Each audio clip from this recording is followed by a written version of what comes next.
New জার্সির new ইয়র্কে ৬টি বাড়িতে অগ্নিকাণ্ড ঘটেছে।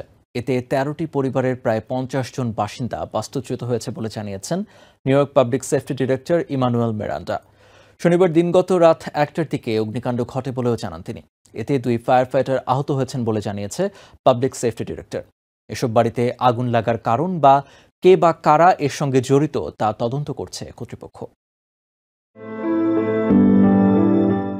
শনিবার দিনগত রাত ১টার দিকে নিউ ইয়র্কের উডসাইড এভিনিউর ৬টি বাড়িতে অগ্নিকাণ্ডের ঘটনা ঘটেছে।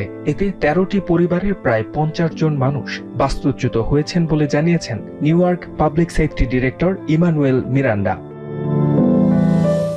এই ঘটনায় ২ ফায়ার ফাইটার আহত হয়েছেন বলেও জানিয়েছে পাবলিক সেফটি ডিরেক্টর। তাদের মধ্যে একজন ফায়ার ক্যাপ্টেন ছিলেন। আগুন নেভাতে গিয়ে মাথায় আঘাত পেয়েছেন তিনি। এছাড়াও ওপর থেকে পড়ে গিয়ে আঘাত পান আরেক ফায়ার ফাইটার।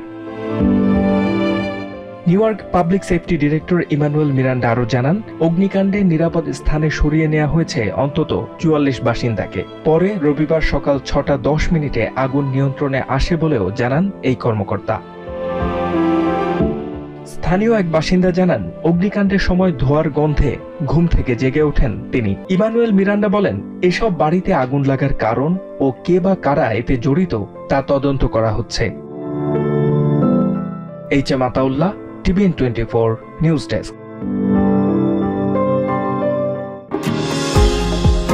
নিউ ইয়র্ক থেকে সম্প্রচারিত টিভিএন 24 টেলিভিশন বিশ্বজুড়ে বাঙালির কণ্ঠস্বর।